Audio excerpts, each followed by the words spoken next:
کوئی انہوں نے جرا نہیں کی، کوئی ٹھکرایا نہیں۔ اس کا مطلب المیزان میں علامہ آیت اللہ طباطبائی نے ان سب کو مان لیا، تو پھر حضرت عثمان کی شان میں یہ آیتیں ہو گئیں، یہ نتیجہ نکالا نا۔ اب آئیے ہم دیکھتے ہیں کہ حضرت علامہ سید محمد حسین طباطبائی نے کیا بتایا، کیا واقعاً وہی جو انہوں نے دعویٰ کیا وہی بتایا یا کچھ اور بتایا۔ ان دونوں آیتوں کی روائی بحث میں جا کر کے فرماتے ہیں کہ اقول وفی هذا المعنى عدت روایات من طرق الشیعہ۔ دیکھیں ان کا ایک طریقہ ہے، پہلے شیعہ طریقے سے جتنی حدیثیں آئی ہیں اس کو نقل کرتے ہیں، اور پھر جو اہل سنت کے طرق سے جو بات آئی ہے اس کو بھی نقل کرتے ہیں۔ پہلے ہی بات واضح کر دیتے ہیں کہ اہل سنت کے ہاں یہ بات آئی ہے اور اہل تشیع کے ہاں یہ بات آئی ہے۔ اس کا مطلب یہ نہیں ہے کہ اگر اہل سنت کے ہاں سے کوئی بات ہم نقل کر دیں تو ہم جناب اس نظریے کے قائل بن گئے ہیں اور وہ نظریہ ہمارا ہو گیا ہے، نہیں، بلکہ واضح کر دیا کہ اہل سنت کا ہے تو اہل سنت کا ہے تو اہل سنت ہی کا ہے۔ علامہ طباطبائی سنی نہیں ہے، وہ اگر نقل کرتے ہیں یہ کہہ کر کے کہ یہ اہل سنت کا ہے تو پھر وہ اہل سنت کا ہی ہے، پہلے اس بات کو بھی ذہن میں رکھیں۔ لیکن کیا کریں کہ جب کوئی چیز ملتی نہیں ہے تو کسی طرح تھوپنے کی بھی کوشش کی جاتی ہے۔ آئیے دیکھتے ہیں کہ فرماتے ہیں کہ جو طرق شیعہ سے روایات آئی ہیں اس میں سے تفسیر قمی کا حوالہ دیتے ہیں، اور انہوں نے بھی تفسیر قمی کی بات کی تھی۔ فی قولہ تعالی هل یستوی ہوا ومن یأمر بالعدل قال علیہ السلام کیف یستوی ھذا ومن یأمر بالعدل امیر المؤمنین والائمہ۔ کیسے وہ فرد کہ جس کا کوئی اختیار نہیں ہے اور وہ کہ جو عدل سے حکومت کرے، امر کرے، وہ ہے امیر المؤمنین والائمہ اور دیگر باقی ائمہ معصومین علیہ السلام، یہ ان کے لیے آیت آئی ہے۔ پھر اس کے بعد فرماتے ہیں وہ فی تفسیر البرہان۔ اب دیکھ لیجئے گا یہیں سے جھوٹ ان کا پکڑا جاتا ہے کہ انہوں نے کہا ایک دفعہ علی کے بارے میں آئی ہے ایک قول، باقی 2 دفعہ حضرت عثمان کے لیے آئی ہے اور پھر 1 دفعہ عمار یاسر کے لیے آئی ہے۔ لیکن آپ دیکھ لیجئے گا ایک دفعہ حضرت علی کہا گیا، پھر فرماتے ہیں فی تفسیر البرہان عن ابن شہر عاشوب عن حمزہ ابن عطا عن ابی جعفر، یعنی امام محمد باقر علیہ السلام سے تفسیر البرہان میں یہ بات آئی ہے فی قولہ تعالی هل یستوی ہوا ومن یأمر بالعدل الآیہ قال هو علی بن ابی طالب وَهُوَ عَلَى صِرَاطٍ مُسْتَقِيم۔ اس سے مراد علی ابن ابی طالب ہے اور وہی سیدھے راستے پر ہیں۔ یہ بات بھی آپ نے سن لی۔ دونوں روایتوں کو لے کر کے انہوں نے اپنی کمنٹس ظاہر کی ہے۔ اس کو البتہ کمنٹس کو اچھالا، کہا دیکھیں انہوں نے کہہ دیا کہ یہ جو حضرت علی کے بارے میں آئی ہے نا اس میں اس کا جو سیاق ہے وہ اس کی مدد نہیں کرتا، لیکن بات انہوں نے یہ نہیں کی۔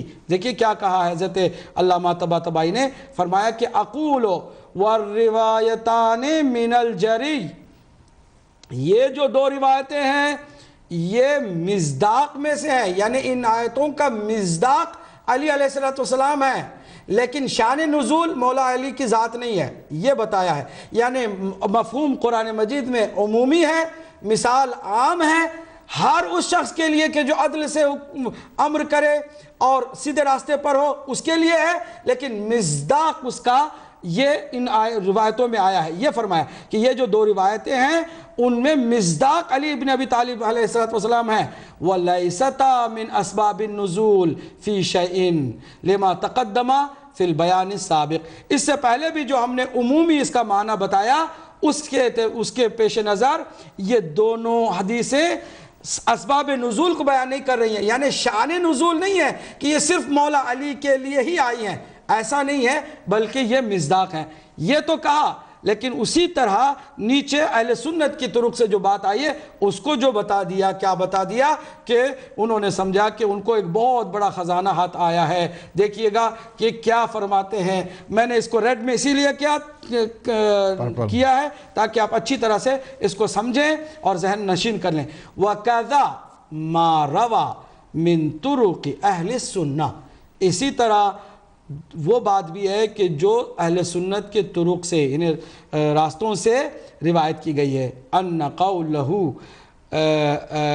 ضرب اللہ مثلا عبدا مملوکا الآیہ نزل فی ہشام بن عمرو، دیکھیں نا، یہ ہشام بن عمرو کے بارے میں اہل سنت کے پہلا جو قول انہوں نے نقل کیا وہ ہشام بن عمرو ہے، اور اس بیچارے کا نام تک نہیں لیا گیا۔ ظلم نہیں تو کیا ہے؟ کیا ہم صرف حکمرانوں کے ہی پیچھے پڑے ہوئے ہیں اور کسی طرح نہیں چاہتے کہ قرآن مجید کی جو دیگر صحابہ کرام کی شان میں آیتیں آئی ہیں ان کا ذکر کریں؟ کیا ہم صرف اور صرف مصر ہیں کہ کسی طرح کھینچ کے زبردستی سے ہی ساری آیتوں کا مصداق جو ہے وہ مرکز اور مرجع وہ حکمرانوں کو قرار دیں؟ یہی تو بڑا ظلم ہوا ہے کہ جو اہل بیت کو چھوڑ دیتے ہیں وہ قرآن سے بھی ہاتھ دھو بیٹھتے ہیں، جیسا کہ ابھی اہل سنت کی طرق سے جو انہوں نے بتایا اس کا نام ہی نہیں لیا۔ ہشام بن عمرو کے بارے میں نازل ہوئی ہے وَهُوَ الَّذِي يُنْفِقُ مَالَهُ سِرًّا وَجَهْرًا، کہ وہ یہ ایک حدیث ہے جو اہل سنت کی ہاں آئی ہے، اور وہ پہلی آئی ہے کہ یہ ہشام بن عمرو تھے کہ جو اپنے مال کو چھپ کر کے بھی کھل کر کے بھی انفاق کیا کرتے تھے۔ فی عبدہ ابی الجوزا، اور اسی طرح ان کے غلام ابی جوزا کے بارے میں بھی یہ ان کی شان میں بھی آیت آئی ہے الذی کان ینہا، اس کے مقابل میں جو منع کرتا تھا اس کی مثال دی ہے غلام کی۔ وَکَذَا مَا رَوَى أَنَّ الْآيَةَ نَزَلَتْ فِي عثمان بن عفان وَعَبْدٍ لَهُ، کہتے ہیں کہ اسی طرح ایک روایت میں آیا ہے کہ یہ آیت عثمان بن عفان اور اس کے غلام، ان کے غلام کے بارے میں آئی ہے۔ یہ آپ نے سن لیا، پہلے ہشام بن عمرو کا نام آیا، اس کا ذکر نہیں ہوا۔ یہاں پر کہا کہ کچھ روایتیں اہل سنت کی آئیں کہ عثمان بن عفان ہے، ایک جگہ پر آیا ہے نا عثمان بن عفان، لیکن اب دیکھیے کیا کہا گیا۔ ابھی آپ نے دیکھ لیا کہ حضرت علی کے لیے کہا کہ ایک دفعہ آیا، جبکہ دو آپ کو کے سامنے ہم نے حدیثیں پڑھ کے سنائی۔ پھر اس کے بعد کہا کہ 2 مرتبہ حضرت عثمان بن عفان کے بارے میں آیت وہ روایتیں نقل کی ہیں، جبکہ اہل سنت سے انہوں نے نقل کیا ہشام بن عمرو کو پہلے، پھر عثمان بن عفان کو۔ پھر اس کے بعد فرماتے ہیں وَقَذَا مَا رَوَى فِي قَوْلِهِ وَضَرَبَ اللَّهُ مَثَلًا رَجُلَيْنِ الْآيَةَ أَنَّ الْأَبْكَمْ، ابکم جو آیت میں آئی ہے اس سے مراد عبی بن خلف ہے، وَمَنْ يَأْمُرْ بِالْعَدْلِ سے مراد حمزہ ہیں، اور عثمان بن مضعون ہیں۔ ذرا دیکھیے گا کہاں کہاں مغالطے کیے گئے، کہاں کہاں ڈنڈیاں ماری گئیں۔ آپ نے کبھی بھی حمزہ کا نام نہیں سنا اور عثمان بن مضعون کا نام نہیں سنا، جو کہ اہل سنت کی حدیثوں میں آیا کہ یہ ان 2 کے بارے میں آئی ہے۔ حمزہ، حضرت حمزہ سید الشہداء سلام اللہ علیہ، اور حضرت عثمان بن مضعون رضوان اللہ تعالی علیہ، یہ وہ پہلے محبوب صحابی ہیں کہ جن کو رسول اللہ صلی اللہ علیہ وآلہ وسلم نے اپنے ہاتھوں سے قبر میں اتارا تھا، اور وہ پہلی قبر تھی جو جنت البقیع میں بنائی گئی۔